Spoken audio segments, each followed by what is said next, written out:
ನಿಮಗೆ ಬೇಜಾರ್ ಆಗ್ತಿರ್ಲಿಲ್ವಾ ಜಯಂತ್ ಪಾತ್ರನ ಜನ ಬೈಕೊಂಡಾಗ? ರೆಸ್ಪಾನ್ಸ್ ಇಲ್ಲ ಅಂದ್ರೆ ಜಯಂತ್ ನಾಟ್ ಅವರೇ ಪ್ರಿಡಿಕ್ಟ್ ಮಾಡ್ತಾ ಇದ್ರು ಪ್ರೋಮೋದಲ್ಲೆಲ್ಲ. ಅವಳು ಆರಾಮಾಗಿದ್ಲು, ಬಂದ್ಬಿಟ್ಟ ಸೈಕೋ. ಚಿನ್ನು ಮತ್ತೆ ಬಂದಾಗ ಅವನಿಗೆ ಕಾಫಿಯಲ್ಲಿ ವಿಷ. But I am sure that ಜಯಂತನ ಪಾತ್ರ ತಿರುಗಿ ಜಯಂತನ ಅತಿರೇಕ ಬೇಡ. ನೀವು ಇಲ್ಲೇ ಇದ್ದೀರಾ, ಇಲ್ಲ ಸುತ್ತಿದ್ದೀರಾ, ನಂಗೆ ಯಾವತ್ತೂ ಅನಿಸ್ತಾ ಇರುತ್ತೆ ನಿಮ್ಮ ಹಾಡು ನಿಮ್ಮ ನಗು ಎಲ್ಲದನ್ನು ನೋಡಕ್ಕೆ ಕಾಯ್ತಾ ಇದ್ದಾನೆ. ನೀವು ಹೇಳ್ತಾ ಇದ್ರಿ ಜಾನ್ವಿ ಪಾತ್ರಕ್ಕೂ ಅಷ್ಟೇ ಒಳ್ಳೆ ರೆಸ್ಪಾನ್ಸ್ ಸಿಗ್ತಾ ಇತ್ತು ಕರ್ನಾಟಕ ಜನತೆಯಿಂದ ಅಂತ. ಅಂಡ್ ಅಫ್ಕೋರ್ಸ್ ಈಗಲೂ ಚೆನ್ನಾಗಿ ಹೋಗ್ತಾ ಇದೆ ಲಕ್ಷ್ಮೀ ನಿವಾಸ. ಬಟ್ ಸ್ಟಿಲ್ ಇನಿಷಿಯಲ್ ಡೇಸ್ ಬಗ್ಗೆ ಮಾತಾಡಬೇಕು. ಎಷ್ಟು ಬೈಕೊಳ್ತಾ ಇದ್ರು ಅಂದ್ರೆ ನಾನೊಂದಷ್ಟು ಈ FB ಪ್ರೊಮೋಸ್ ಇಂದ ಒಂದಷ್ಟು ಸ್ಕ್ರೀನ್ ಶಾಟ್ಸ್ ನ ತೆಗ್ದಿಟ್ಟಿದ್ದೀನಿ. ಅದ್ ನೀವಾಗೆ ಓದ್ಬೇಕು. ನನ್ಗೆ ಅದು ಮಾಡಿಸ್ಬೇಕಂದ್ರೆ ಸಿಕ್ಕಾಪಟ್ಟೆ ಆಸೆ ಇತ್ತು. ಜಸ್ಟ್ ಸ್ಕ್ರೋಲ್ ಮಾಡ್ತಾ ಓದ್ಕೊಂಡು ಹೋಗಿ, ಸ್ವಲ್ಪ ಲೌಡ್ ಆಗಿ ಓದಿ, ನಮ್ ಜನಕ್ಕೆ ಗೊತ್ತಾಗ್ಲಿ. ಅವ್ರ ಹೆಸರು ಹೇಳ್ಬಿಟ್ಟವ್ರೆ. ಅವಳು ಆರಾಮಾಗಿದ್ಲು, ಬಂದ್ಬಿಟ್ಟ ಸೈಕೋ. ಬಟ್ ಸೈಕೋ ಅನ್ನೋದು ಅವ್ರಿಗೂ ಗೊತ್ತಿರಲಿಲ್ಲ, ಇವನಿಗೂ ಗೊತ್ತಿಲ್ಲ. So it's okay. Ajith Anushka Chinnu ಮತ್ತೆ ಬಂದಾಗ ಅವನಿಗೆ ಕಾಫಿಯಲ್ಲಿ ವಿಷ ಹಾಕು. ಯಾವ್ದು ಹೇಳಿದ್ದು? ವಿಶ್ವ ಮನೇಲಿ ನೀವು ಕಾಫಿ ಕುಡಿತಿದ್ರೆ ಟೇಸ್ಟ್ ನ ಹೆಂಗ್ ಕಂಡುಹಿಡಿತಾರೆ ಅಂತ ಇದ್ದಾಗ ಇನ್ನೊಂದ್ಸಲ ವಿಷ ಹಾಕು ಅಂತ ಇರೋದದು. ಮೈ ಗಾಡ್, ನಾನ್ ಮಾತ್ರ ಜಾನ್ವಿಗೆ ದಿನ ನಿದ್ದೆ ಮಾತ್ರೆ ಕೊಟ್ಟು ಇದನ್ನೆಲ್ಲ ಮಾಡೋದು ನೋಡಿದಿರಲ್ಲ, ವಿಷಾನೇ ಕುಡಿಸ್ಬಿಡ್ತೀರಾ ನನ್ಗೆ? ಬೇಡಪ್ಪ, ಸಿಕ್ಕ ಕಥೆ ಮುಂದುವರಿಯಲ್ಲ, ನಾಡಿ ಸ್ವಲ್ಪ ನೋಡೋಣ. ಸ್ಮಿತಲ್ ರಾವ್ ಫಸ್ಟ್ ಎಪಿಸೋಡ್ ನಲ್ಲಿ ಫುಲ್ ಬಾಡಿ ಗಾರ್ಡ್ ಇತ್ತು. ಇವಾಗ ಬಾಡಿ ಗಾರ್ಡ್ ಎಲ್ಲಿ ಹೋದ್ರು? ಡೈರೆಕ್ಟರ್ ನ ಕೇಳ್ಬೇಕು. ಇಲ್ಲ, ಐ ಥಿಂಕ್ ನಮ್ಮ ಸುತ್ತಮುತ್ತಲಿನ ಜನರ ಮಧ್ಯೆ ನಾವ್ ಇದನ್ನ ಅಬ್ಸರ್ವ್ ಮಾಡ್ತೀವಿ. ಒಬ್ಬೊಬ್ರು ಗೊತ್ತಾದ್ಮೇಲೆ ಅವ್ರ ನಿಜ ರೂಪ ಗೊತ್ತಾದಾಗ ಎಷ್ಟೊಂದು ವ್ಯತ್ಯಾಸಗಳಾಗುತ್ತೆ, ರಿಲೇಶನ್ಶಿಪ್ಸ್ ಬ್ರೇಕ್ ಆಗುತ್ತೆ, ಅಥವಾ ಸ್ಟ್ರಾಂಗ್ ಆಗುತ್ತೆ. ಐ ಥಿಂಕ್ ಈ ಕಥೆನೆಲ್ಲ ತುಂಬಾ ಇಂಪಾರ್ಟೆಂಟ್. ಅವ್ರಿಬ್ರು ಹೇಗ್ ಬದಲಾಗ್ತಾರೆ, ಕ್ಯಾರೆಕ್ಟರ್ ಬದಲಾಗ್ತಾರೆ. ಸೊ ಬಾಡಿ ಗಾರ್ಡ್ ವಾಪಸ್ ಬರ್ತಾನೆ ನೋಡಿ. ಪೂರ್ಣಿಮಾ ಗಿರೀಶ್ ಪ್ರಾಣಕ್ಕಿಂತ ಹೆಚ್ಚಾಗಿ ಪ್ರೀತಿಸೋ ಹುಡುಗ ಬೇಕು ಅಂತ ಇದ್ಲು ಜಾನು. ಆದ್ರೆ ಹೆಸರು ಉಸಿರು ಕಟ್ಟಿ ಪ್ರಾಣನೇ ಹೋಗುವಷ್ಟು ಪ್ರೀತಿಸ್ತಾನೆ ಅಂತ ಗೊತ್ತಿರಲಿಲ್ಲ. ಇದು ತುಂಬಾ ನಿಜವಾದ ಮಾತು. ಯಾವುದೋ ಒಂದು ಹಂತದಲ್ಲಿ ಜಯಂತನಿಗೆ ಪ್ರೀತಿ ಇನ್ನೊಬ್ರಿಗೆ ತೊಡಕಾಗ್ತಿದೆ ಅಂತ ಗೊತ್ತಾಗ್ತಾ ಇಲ್ಲ. That is the journey of the character. ಯಾರೋ ಒಬ್ರು ಈ ತರದ ಒಂದು ಸೈಕಾಟಿಕ್ ನೇಚರ್ ಇರೋ ಅವ್ರಿಗೆ ಗೊತ್ತಾಗಲ್ಲ ಎಷ್ಟೋ ಸಲ. But that doesn't mean what they are doing is right ಅಲ್ವಾ? ಸೊ ಯಾವುದೋ ಒಂದು ಹಂತದಲ್ಲಿ there has to be a voice which can tell them what is happening. And Janhvi ತಗೊಂಡಿದ್ದ ಎಕ್ಸ್ಟ್ರೀಮ್ ಸ್ಟೆಪ್ ಯಾರು ತಗೊಳ್ಳದೇ ಇರಲಿ. But I am sure that ಜಯಂತನ ಪಾತ್ರಕ್ಕೆ ತಿರುಗಿದೆ. ಅದನ್ನ ನೋಡಿದಾಗ ನಿಮ್ಗೆ ಪ್ರಾಣಕ್ಕಿಂತ ನಿಜವಾಗ್ಲೂ ಹೆಚ್ಚು ಪ್ರೀತಿಸ್ತಾನೆ ಜಾನ್ವಿ. ಅಲ್ಲಿ ಉಸಿರು ಕಟ್ಸೋಷ್ಟು ಬೇಡಪ್ಪ ಅಂತ ಇದೆ ಇದು. ಪ್ರೀತಿ ಯಾವಾಗ್ಲೂ ಹಾಗೆ ಏನೋ ಒಂದು ಏರಿಳಿತ ಇರುತ್ತೆ. ನಾವು ಕಂಫರ್ಟಬಲ್ ಆದ ಹಂಗೆ ಪ್ರಾಯಶಃ ಅದು ಬದಲಾಗುತ್ತೆ. ಬಟ್ ಜನರಿಗೆ ಜಯಂತ್ನಷ್ಟು ಬೇಡ ಅಂತ ಅವರು ಫಿಕ್ಸ್. ಎಷ್ಟೊಂದ್ ಜನ ಬಂದು ಉಲ್ಟಾನು ಹೇಳಿದ್ರು, ಜಯಂತ್ ತರ ಬೇಕು ಅಂತ. ಜಯಂತ್ ತರಾನೇ ನನ್ ಗಂಡ ಹೇಳಿರೋರಿದ್ದಾರೆ ಸರ್, ನಾನ್ ನಿಮ್ ತರಾನೇ ಅಂತ ಹೇಳಿರೋರಿದ್ದಾರೆ. ನಾನು ತುಂಬಾ ಖುಷಿಯಾಗಿದ್ದೀನಿ ಅಂತ ಹೇಳಿರೋರು. ಬಟ್ ಯಾವ್ದೋ ಒಂದು ಹಂತದಲ್ಲಿ ಜಯಂತನ ಅತಿರೇಕ ಬೇಡ. ಮೇ ಬಿ ಎಕ್ಸ್ಟ್ರೀಮ್ ಪೊಸೆಸಿವ್ನೆಸ್ ಅಂತ ಹೇಳ್ಬೋದು. ಅತಿರೇಕ ಬೇಡ, ಬಟ್ ಪ್ರೀತಿ ಇರ್ಲಿ ಇವ್ರು ಹೇಳ್ತಾ ಇದಾರೆ. ಬಟ್ ದಟ್ ಇಸ್ ಆಲ್ವೇಸ್ ಪ್ರೀತಿ ಅಂದ್ರೆ ಹಾಗೆ ಇರಬೇಕು. ಕರೆಕ್ಟ್. ಯಶ್ ಅಪ್ಪಿ ಅವಳಗ್ ಮಗು ಆಗಿ ಅವಳು ಮಗುನ ಮುದ್ದು ಮಾಡ್ತಾ ಕೂತಿದ್ರೆ ಆ ಮಗುನು ತಗೊಂಡ್ ಹೋಗಿ ಕುಕ್ಕರ್ಗೆ ಹಾಕ್ತಾನೆ. ನಿನ್ಗೆ ನೈಸ್ ಮಾಡ್ಕೊಂಡು ಮಗು ಇಲ್ಲಿ ಹಾಗೆ ಮಾಡ್ತಾನೆ, ನೋಡ್ತೀನಿ. ಸೊ ಜಯಂತ್ ಕಟಕ ಅಲ್ಲ. ಯಾವ್ದೋ ಒಂದು ಹಂತದಲ್ಲಿ ಅವನಿಗೂ ಮಗು ಬೇಕೇ ಬೇಕು ಜಾನ್ವಿ ಜೊತೆ ಅನ್ನೋದು ದೊಡ್ಡ ಆಸೆ. ಅದಕ್ಕೆ ಅಷ್ಟು ಚೆನ್ನಾಗಿ ನೋಡ್ಕೊತಾ ಇರ್ತಾನೆ. ಸೊ ಐ ಥಿಂಕ್ ಅವ್ನು ಹಾಕಲ್ಲ ಆದ್ರೆ ಏನಾದ್ರು ಚಾನಲ್ ಟ್ವಿಸ್ಟ್ ಕೊಟ್ರೆ ನಿಮ್ಗೆ ಕ್ರೆಡಿಟ್ ಕೊಡ್ಲಿ. ಚೆನ್ನಾಗಿದೆ. ಇನ್ನೊಂದ್ಸಲ ಹೆಸರು ಹೇಳ್ಬಿಡಿ ಅವ್ರಿಗೆ. ಯಶ್. ಪೂರ್ಣಿಮಾ ಕನ್ನಡತಿ ಅಷ್ಟು ದೊಡ್ಡ ಇಂಡಸ್ಟ್ರಿ ನಡೆಸೋನು ಎಷ್ಟು ಫ್ರೀ ಆಗಿರ್ತಾನಪ್ಪ. ನಾವುಗಳು ಬರೀ ಎಂಪ್ಲಾಯಿ ಆಗಿ ಆಫೀಸ್ಗೆ ಹೋಗ್ ಬಂದ್ರೇನೆ ಟೈಮ್ ಇರಲ್ಲ. ಕ್ರೇಜಿ ಕಮೆಂಟ್ ಇದು. ಇದು ವೆರಿ ಟ್ರೂ. ನೀವು ನೋಡಿ, ಇಂಡಿಯಾದ ರಿಚೆಸ್ಟ್ ಪೀಪಲ್, ಟಾಪ್ 3% ಪೀಪಲ್ ಯಾರಿದ್ದಾರೆ ಅವ್ರು ಆಗ್ಲೇ ಮುಂದಾಲೋಚನೆಯಿಂದ ಕೆಲಸ ಮಾಡ್ತಿರ್ತಾರೆ. ಬಟ್ ಅವ್ರ ಕೆಲಸ ಮಾಡೋದಕ್ಕಿಂತ ಅವ್ರ ದುಡ್ಡು ಅವ್ರ ಕೆಲಸ ಮಾಡ್ತಿರ್ತಾರೆ. So this is a very interesting comment ಅಲ್ವಾ? ಐ ಹೋಪ್ ನಾವೆಲ್ಲರೂ ಆ ಹಂತಕ್ಕೆ ಬೆಳೆಯೋಣ. Where we can make our money work for us. And Jayant ತರ ಹುಚ್ಚರಾಗೋದು ಬೇಡ, ಬಟ್ ಟೈಮ್ ಚೆನ್ನಾಗಿ ಸ್ಪೆಂಡ್. ಓಕೆ. ದಿನೇಶ್ ಶಿವ, ದಯವಿಟ್ಟು ಈ ತರ ಪಾತ್ರ ಕೊಡಬೇಡಿ. ಈಗಿನ ಕಾಲದ ಹುಡುಗರು, ಹೊಸದಾಗಿ ಮದುವೆ ಆಗಿರೋರು ಅಂತೂ ಮೊದ್ಲೇ ನೋಡ್ಬೇಡಿ. ಇವನ್ ತರ ಆಗ್ಬಿಟ್ರೆ ಕಷ್ಟ ಆಗ್ಬಿಡುತ್ತೆ. ದಯವಿಟ್ಟು ಇವನ ಪಾತ್ರ ಬದಲಿಸಿ ಒಳ್ಳೆ ಗಂಡನಾಗಿ ನಟಿಸುವ ಪಾತ್ರ ಕೊಡಿ. ನೆಕ್ಸ್ಟ್ ಕಮೆಂಟು ಇದೆ, ಏನಿದೆ? ಜಯಂತ್ ಆಕ್ಟಿಂಗ್ ಸೂಪರ್, ಬೈಬೇಕು ಅಂತಾನು ಅನ್ಸೋದಿಲ್ಲ Okay. ನೋಡಿದ್ರೆ. ಆದ್ರೆ ಜಯಂತ್ ಬಂದ್ರೆ ಯಾರ್ ಕೈ ಮುರಿತಾನೋ ಯಾರ್ ತಲೆ ತೆಗಿತಾನೋ ಅನ್ನೋಂತಹ ಭಯ ಹುಟ್ಟಿಸೋ ಅಭಿನಯ. ಒಂಥರ ನೋಡಿ, 2 in 1. ಕರೆಕ್ಟ್. ಮೊದಲನೇ ಕಮೆಂಟ್ ತುಂಬಾ ನಿಜ. ಬಟ್ ಏನು ಅಂತಂದ್ರೆ visually as a media TV is very powerful. So ಒಂದ್ ಹಂತಕ್ಕೆ ಇವ್ರು ಹೇಳೋದು ನಾನು ಒಪ್ತೀನಿ, ಬಟ್ ಹಾಗಂತ ನಮ್ಮ ಸುತ್ತಮುತ್ತಲಿನ ಸಮಾಜದಲ್ಲಿ ಈ ತರ ಜನ ಇಲ್ಲ ಅಂತ. ಸೊ ಅದನ್ನ ಒಂದು ಬ್ಯಾಲೆನ್ಸ್ ನಲ್ಲಿ ಧಾರಾವಾಹಿ ತೋರಿಸುವಂತಹ ಪ್ರಯತ್ನ ಮಾಡಿದೆ. ಅಂಡ್ ಈ ಪಾತ್ರಗಳನ್ನ ನಾನು ನೋಡಿದಾಗ ಅದ್ರಲ್ಲಿ ಆಗೋ ಒಂದು ಬೆಳವಣಿಗೆಯನ್ನು ನೋಡಿದಾಗ ಪ್ರಾಯಶಃ ಹೋಪ್ ಇದೆ ಅಂತ ಅನ್ಸುತ್ತೆ. ಅಂಡ್ ಯಾವಾಗ್ಲೂ ಬೈಬೇಕು ಅನ್ಸುತ್ತೆ ಅಂತ ಹೇಳ್ತಾರೆ. ಸೊ ಕಥೆಗಾರ ಏನ್ ಬರ್ದಿದ್ದಾನೆ ಅದನ್ನ ಒಂದು ಹಂತಕ್ಕೆ ನಾನು ಕೆಲಸ ಮಾಡಿ ತೋರಿಸ್ತಾ ಇದ್ದೀನಿ ಅನ್ನೋ ಒಂದು ಭರವಸೆ ಇದೆ ಇದನ್ನ ಓದಿ. ಯಾರು ಕೈ ತೆಗಿತಾನೋ ತಲೆ ತೆಗಿತಾನೋ ಪಾರ್ಟ್ ಆಫ್ ದ ಕ್ಯಾರೆಕ್ಟರ್ ನೋಡ್ತಾ ಇರಿ. ತಲೆ ತೆಗಿಯೋ ಸನ್ನಿವೇಶ ಯಾವ್ದು ಇಲ್ಲ, ನಿಮ್ಗೋಸ್ಕರ ಬರೆಸ್ತೀನಿ. ತಲೆ ತಿನ್ನೋ ಸನ್ನಿವೇಶಗಳು ಬರುತ್ತೆ, ತಲೆ ತೆಗಿಯೋ ಸನ್ನಿವೇಶಗಳು ಇನ್ನ ಬಂದಿಲ್ಲ. ಮಾತ್ರ ಬರೀ ಮನುಷ್ಯದಲ್ಲ, ಗಿಡಗಳ ತಲೆನೂ ತಿಂತಾನೆ. So everything around him comes alive. So ಆ ಥರದ ಪಾತ್ರದ ವರ್ಗಗಳೇನಿವೆ ಅದು ತುಂಬಾ interesting. Umadevi Uma, Janu super. At the same time Jayant love also like ಬೇರೆ ಏನೋ ಆಗದೆ ಇರ್ಲಿ. Thank you so much. ಅಂದ್ರೆ 2 ಪಾತ್ರಗಳನ್ನ ಇಷ್ಟು ನಿಮ್ಮ ಹತ್ತಿರವಾಗಿ ಅಗಿಸ್ಕೊಂಡಿರೋದು is a very big thing for us. ಹೌದು, ಜನತೆ ಇಷ್ಟೊಂದು ಆಸಕ್ತಿ ಇಟ್ಟು ಆಸ್ಥೆ ಇಟ್ಟು ನಮಗೆ ನೋಡ್ತಿದ್ದಾರೆ ಅನ್ನೋದು ರೆಸ್ಪಾನ್ಸಿಬಿಲಿಟಿ ಆಲ್ಸೋ. ಸೊ ಎರಡನ್ನೂ ನಾವು ನಿಭಾಯಿಸ್ಕೊಂಡು ಹೋಗ್ತೀವಿ ಅನ್ನೋದು ನಮ್ಮ ಆಸೆ. Thank you. ಸುಧಾ ಅವರು, Jayant character hero, not villain. ನಮ್ಮೆಲ್ಲರಲ್ಲೂ 2 ಮುಖ ಇರುತ್ತೆ. ಯಾವ ಮುಖಾನ ನಾವು ನಿಜವಾಗ್ಲೂ ಪ್ರಾಮಾಣಿಕವಾಗಿ ನಂಬ್ತೀವಿ, ಯಾವ್ದನ್ನ ತೋರಿಸ್ತೀವಿ, ಬೆಳೆಸ್ತೀವಿ ಅನ್ನೋದು ಇಂಪಾರ್ಟೆಂಟ್ ಅನ್ಸುತ್ತೆ. ಹಾಗಾಗಿ bracket of hero or villain ಬಿಟ್ಟು ಒಂದು ಗ್ರೇ ಶೇಡ್ ನಲ್ಲಿ ಈ ಪಾತ್ರ ಹೋಗ್ತಿದೆ. I thankful for that. ಇನ್ನೇನಾದ್ರೂ ಇದೆಯಾ?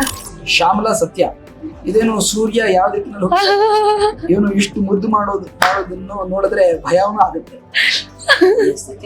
ಇವ್ರು ಭಯ ಪಡ್ಕೋತಿದ್ದಾರೆ. ಅಲ್ಲ, ಈ ಪಾತ್ರದ ಒಂದು ಸೆಂಟ್ರಲ್ ಫೋಕಸ್ ಹೌದು. ಎಷ್ಟು ಪ್ರೀತಿ ಮಾಡ್ತಾನೆ ಅಂತಂದ್ರೆ ಯಾವುದೋ ಒಂದು ಹಂತದಲ್ಲಿ ಒಂದು ಗಡಿನ ಮೀರ್ ಬಿಡ್ತಾನೆ ಆಡಿಯನ್ಸ್. ಅಂದ್ರೆ ಎಲ್ಲವೂ ಅತಿರೇಕ ಇದ್ರಲ್ಲಿ. ಅಂದ್ರೆ ಪ್ರೀತಿ, ಒಂದು ಭಯ ಹುಟ್ಟಿಸೋದಾಗಿರ್ಬೋದು, ಪ್ರತಿ ಎಕ್ಸ್ಟ್ರೀಮ್ ಪೊಸೆಸಿವ್ನೆಸ್ ಎಲ್ಲ ಅತಿರೇಕ. ಪಾತ್ರದ ಒಂದು ಡಿಫೈನ್ ಮಾಡೋದೇ ಒಂದು ಅತಿರೇಕವಾಗಿ ಅಭಿನಯ ಮಾಡೋದು ಅನ್ನೋ ತರ. ನಾವು ಲೈಫ್ ಅಲ್ಲಿ ಬೇಕಾದ್ರೂ ಅತಿರೇಕ ಆಗಬಾರ್ದು, ಅದನ್ನ ಒಂದು ಬ್ಯಾಲೆನ್ಸ್ ಅಲ್ಲಿ ಇಟ್ಕೊಂಡು. ಕರೆಕ್ಟ್. ಥ್ಯಾಂಕ್ ಯು ಶ್ಯಾಮಲಾ ಅವರೇ. ಭಯ ಆಗದೆ ಇರ್ಲಿ, ಪರಿವರ್ತನೆ ಆದಾಗ ನೋಡಿದಾಗ ಸೂರ್ಯ ಹುಟ್ಟೋ ದಿಕ್ಕಲ್ಲೇ ಹುಟ್ಟುತ್ತಾರೆ. ಸೂರ್ಯ ಹುಟ್ಟತಾನೆ ಇದ್ದಾನೆ. ನಾವು ಸೀರಿಯಲ್ ಸ್ವಲ್ಪ ಬದಲಿ ಮಾಡ್ಬೋದು, ನೋಡಿದ್ವಿ ಅಷ್ಟೇ ಅಲ್ಲ? ವಾವ್. ಸೊ ಸರ್, ಎಷ್ಟು ಅಡಿಕ್ಟ್ ಆಗಿದ್ದಾರೆ ಅಂತ ಜನ ನಿಮ್ಮ ಪಾತ್ರಕ್ಕೆ, ಅಂಡ್ ಅದನ್ನ ಎಷ್ಟು ನೀಟಾಗಿ ಬರವಣಿಗೆಯಲ್ಲಿ ತಿಳಿಸ್ತಾರೆ ಅಂತ ಅವ್ರಿಗೆ ಅನ್ಸೋಂತ ಅಂಶಗಳನ್ನ. ಸೊ ಇದು ನಿಮ್ಮ ಪಾತ್ರಕ್ಕೆ at the same time it's a good compliments ನಿಮ್ಮ ಅಭಿನಯಕ್ಕೆ. And at the same time ನಿಮ್ಗದು ಹೊಗಳಿಕೆ ಆ ತರ ಬೈದಾಗ, ಯಾಕೆಂದ್ರೆ ನಿಮ್ಮ ಅಭಿನಯಕ್ಕೆ ಸಿಗುವಂತ ರೆಸ್ಪಾನ್ಸ್ ಅಂತ ಹೇಳ್ಬೋದು.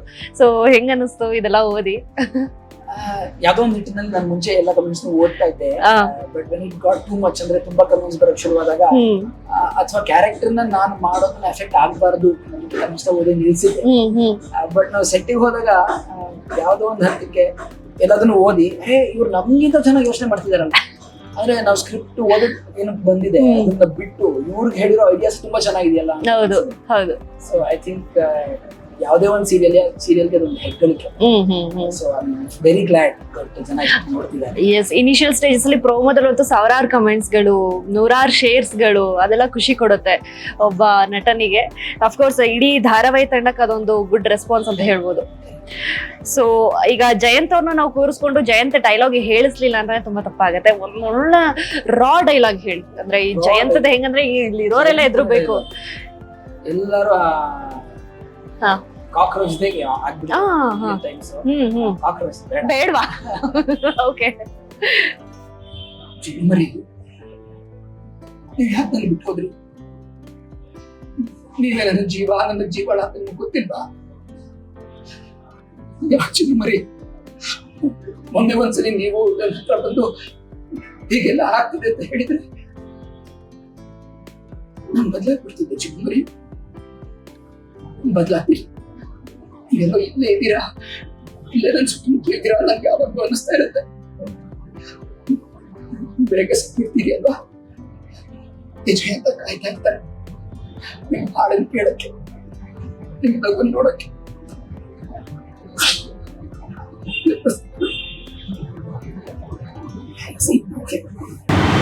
ಅಪ್ಪ ನಂಗೊಂದು ಕ್ಷಣ ನಿಜವಾಗ್ಲೂ ಜಯಂತ್ ನೋಡ್ದಂಗ್ ಫೀಲ್ ಆಯ್ತು. ಅಲ್ಲ ಜಯಂತಿ ಅಲ್ವಾ ಮಾಡಿದ್, ಇವಾಗ ಯಾರು ಬಂದಿದ್ದು ಯಾರು. ಬಟ್ ಈಗ ನಾನು ಒಂದು ಚಾಲೆಂಜ್ ಕೊಡ್ತೀನಿ ನಿಮ್ಗೆ. First of all applause. I think brilliant brilliant brilliant. So ಜನ ಕೂಡ ಅಲ್ಲೇ ಕುತ್ಕೊಂಡು ಚಪ್ಪಾಳೆ ಹೊಡೀರಿ. ಓಕೆ ದೀಪಕ್ ಅವರೇ, ಈಗ ಇದೇ ಡೈಲಾಗ್ ನ ಒಂದಷ್ಟು ನವರಸಗಳಲ್ಲಿ ಆಕ್ಟ್ ಮಾಡಿದ್ರೆ ದೀಪಕ್ ಅವರು ಹೇಗ್ ಮಾಡ್ತಾರೆ ಅನ್ನೋದು ಒಂದು ಚಿಕ್ಕ ಚಾಲೆಂಜ್. ಬಿಕಾಸ್ ಅದು ಚಾಲೆಂಜೇ ಅಲ್ಲ, ರಂಗಭೂಮಿ ಕಲಾವಿದ್ರು ನೀವು ಅದನ್ನ ಅಚ್ಚುಕಟ್ಟಾಗಿ ಬೆಣ್ಣೆಯಂತೆ ನಿರ್ವಹಿಸ್ತೀರ ಅಂತ ನಮಗೆ ಗೊತ್ತು.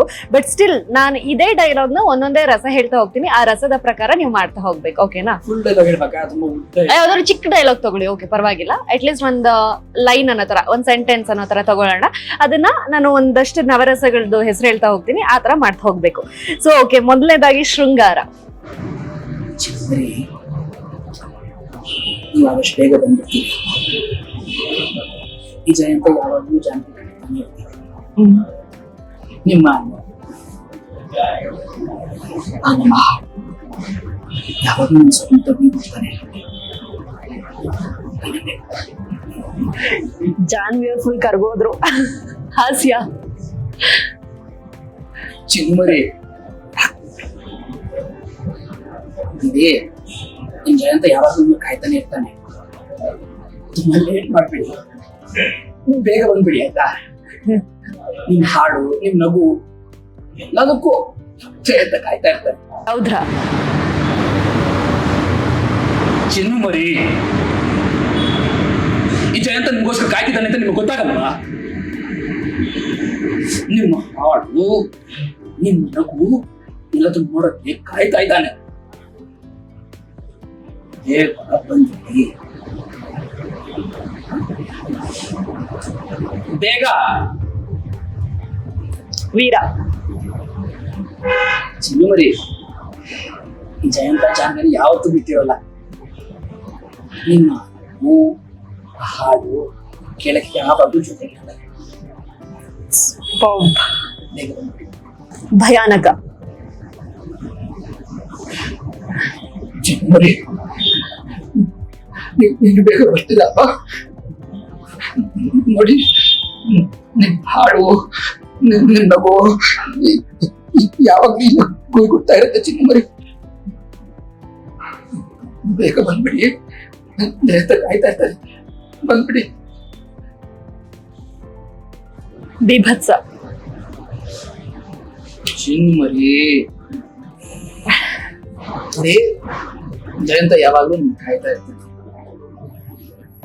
ಆದಷ್ಟು ಬೇಗ ಬನ್ನಿ. ಬೇಗ. ಅದ್ಭುತ. ಚಿನ್ನುಮರಿ,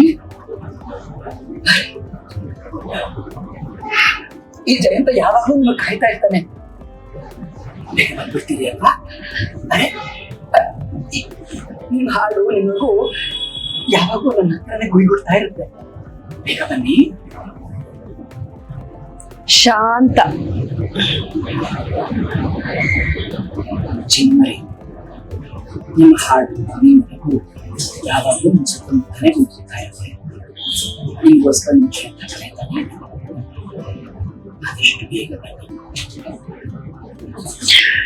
ಬ್ರಿಲಿಯಂಟ್ ಸರ್, ಬ್ರಿಲಿಯಂಟ್ ಬ್ರಿಲಿಯಂಟ್. ಸಕ್ಕದಾಗಿತ್ತು, ಸಿಕ್ಕಾಪಟ್ಟೆ ಖುಷಿ ಆಯ್ತು. ಅದ್ರಲ್ಲೂ ಆ ಭಯಾನಕ ದೃಶ್ಯ ಮತ್ತೆ ಇನ್ನೊಂದು ಭೀಭತ್ಸ ದೃಶ್ಯ, ಅದೆಲ್ಲ ತುಂಬಾ ಅದ್ಭುತವಾಗಿ ನಿರ್ವಹಿಸಿದ್ರಿ. ರಂಗಭೂಮಿ ಕಲಾವಿದರು ಅಂತ ಮಾಡಿಸ ಹಾಗೆ ಮಾಡ್ಕೊಟ್ರಿ ನಮ್ಗೆ. ಇದನ್ನ ತುಂಬಾ ಚೆನ್ನಾಗಿ ಮಾಡಿದ್ರಿ. ಅಂಡ್ ಒಳ್ಳೊಳ್ಳೆ ಪಾತ್ರಗಳು ಸಿಗ್ಲಿ ನಿಮ್ಗೆ, ಸಿಗಬೇಕು ಇಂತ ಕಲಾವಿದರಿಗೆ.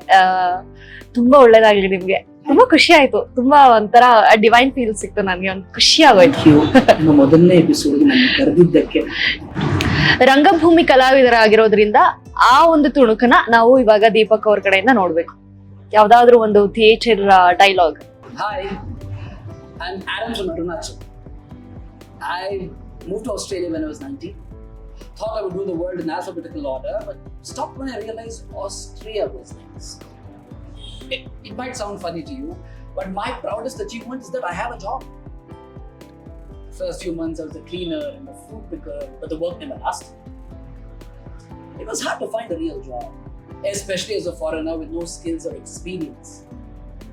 And then I noticed this ad in the local paper. It looked very much like a joke. I decided to call anyone. A man named Brian answered, and in a few minutes I knew it was real. He sounded too legitimate. Brian told me they would offer me a trial, and I cried with gratitude. He said it was great how much passion I was already showing. So nice. ಹೆಂಗ್ switch ಆಗ್ತೀರಾ sir sudden ಆಗಿ ಒಂದು ಪಾತ್ರಕ್ಕೆ? ಅದೇ ನಟರ ಕೆಲಸ. ಇದು ಯಾವ ನಾಟಕದಿಂದ ಈ ಡೈಲಾಗು? ಇದು ಪೀಟರ್ ಮೆಲ್ಕಿ ಅಂತ ಒಬ್ಬ ರೈಟರ್ ಅವರ ಒಂದು ಸಣ್ಣ ತುಣುಕು. ಇದನ್ನ ನಮ್ಮ ಇಲ್ಯುಮಿನೇಟಿ ವಿಂಡೋಸ್ ಟೀಮ್ ನಿಂದ ಶ್ರೀಲಲಿತಾ ಪಂಡೆ ಪಾಟೀಲ್ ಡೈರೆಕ್ಟ್ ಮಾಡಿದ್ರು. ಸೊ ಆ ನಾಟಕದ ಒಂದು ಫಸ್ಟ್ ನಿಮ್ನ ರಂಗಭೂಮಿಗೆ ಪರಿಚಯ ಮಾಡಿಸಿದ್ದು ಅಥವಾ ಒಂದು ಕಲಾವಿದನಾಗ್ಬೇಕು ಅಂತ ಒಂದು ಸ್ಪಾರ್ಕ್ ಹುಟ್ಟಿದ್ದು ಯಾವ ವರ್ಷ, ಯಾವ ವಯಸ್ಸು ನೆನಪಿಸ್ಕೊಳ್ಳೋದಾದ್ರೆ? ತುಂಬಾ ನಿಚ್ಚಳವಾಗಿ ಆಗ್ತಾ ಇದೆ. 2004 ನಮ್ಮ ಫ್ಯಾಮಿಲಿ ಒಂದು ಕಲ್ಚರಲ್ ಗ್ರೂಪ್ ಇತ್ತು, ಕಲಾವಿದರು, ಕಲಾವಿದರು, ಸಂಕೇತಿ ಸಂಘದ ಕಲಾವಿದರು. ಅಲ್ಲಿ ನಮ್ಮ ಮುತ್ತಜ್ಜಿ ಅವ್ರ ನೆನಪಿನಲ್ಲಿ ನಾವು ನಾಟಕಗಳನ್ನ ಮಾಡ್ತಾ ಬರ್ತೀವಿ ಪ್ರತಿ ವರ್ಷ. ಬುದ್ಧನ ಪ್ರಮೋಷನ್ ಪ್ರಸಂಗ, ಈ ತರ ಹಾಸನ ನಾಟಕಗಳನ್ನು ಸುಮಾರು ಮಾಡ್ತಾ ಇದ್ವಿ. 2003-4 ನನ್ನ ಮೊದಲನೇ ಸಲ ಸ್ಟೇಜ್ ಹತ್ತಿದ್ದು. ಜ್ಞಾಪಿಸ್ಕೋಬೇಕು ಅಂದ್ರೆ ರಾಮಮೂರ್ತಿ ಅವರು ನನ್ನ ಡೈರೆಕ್ಟ್ ಮಾಡಿದ್ರು. ಅವಾಗ ಸಾಕಷ್ಟು ನನ್ನ ಮನೆಯವ್ರ ಜೊತೆನೆ ಕೆಲಸ ಮಾಡಿದ್ರಿಂದ ಈ ಜಗತ್ತಿಗೆ ಪರವಾಗಿಲ್ಲ, ನಮ್ಮ ಮನೆಯವರು ಒಪ್ಕೋತಾರೇನೋ ಅನ್ನೋ ಒಂದು ಭರವಸೆನೂ ಇತ್ತು ಆಗ. So that was the first play. ಅದಾದ್ಮೇಲೆ ಸುಮಾರು ನನ್ನ ಸ್ಕೂಲ್ ಕಾಲೇಜ್ ನಲ್ಲಿ ಬೇರೆ ಬೇರೆ ಕೆಲಸಗಳನ್ನು ಮಾಡ್ಕೊಂಡು ಅಂತರಂಗ ಅಂತ ಒಂದು ತಂಡ ಇದೆ. That was my amateur theatre ನಲ್ಲಿ ಮೊದಲನೇ ಕೆಲಸ ಮಾಡಿದ್ದು. ಅಂಕಲ್ ಶ್ಯಾಮ್, ಅರ್ಚನಾ ಶ್ಯಾಮ್, ರಾಮ್ ಮಂಜುನಾಥ್, ಹಾಗೆ ಅಲ್ಲಿ ಸಿಕ್ಕಂತಹ ಬಳಗ ಚೆನ್ನಾಗಿತ್ತು. ನಾವು ಸುಮಾರಷ್ಟು ನಾಟಕಗಳನ್ನ ಮಾಡ್ಕೊಂಡು ಬಂದ್ವಿ. ಹೆಚ್ಚಾಗಿ ಕನ್ನಡ ಪ್ರಧಾನವಾದ ನಾಟಕಗಳನ್ನ ಮಾಡ್ತಾ ಇದ್ವಿ. ಅದಾದ್ಮೇಲೆ Sandbox Collective, Ranga Shankara company, ಆಮೇಲೆ ಬೇರೆ ಬೇರೆ ಈ ತರ ಧೀಮಹಿ ಥಿಯೇಟರ್, ಬೇರೆ ಬೇರೆ ಟೀಮ್ಸ್ ಜೊತೆ ಕೆಲಸ ಮಾಡ್ಕೊಂಡಿದ್ದೆ. ಆಮೇಲೆ ಭಾರತದ ಬೇರೆ ಬೇರೆ ಕಡೆಯಲ್ಲಿ ಸ್ಟೇಜ್ ಸ್ಪೇಸ್ ಥಿಯೇಟರ್ ಅಂತ ಒಂದು ಟೀಮ್ ಇತ್ತು, ಅಕ್ಷಯ್ ಗಾಂಧಿ ಕೆಲಸ ಮಾಡಿದೆ. ಈಗ ನಮ್ಗೆ ಒಂದು ತಂಡ ಮಾಡ್ಕೊಂಡಿದ್ದೀವಿ, ಹೆಚ್ಚು ಥಿಯೇಟರ್ ಮಾಡಬೇಕು. ಸೊ ದೀಪಕ್ ಅವರು ಅಂದ್ರೆ ರೀಲ್ ಅಲ್ಲೂ ಮ್ಯಾರಿಡ್, ರಿಯಲ್ ಅಲ್ಲೂ ಮ್ಯಾರಿಡ್.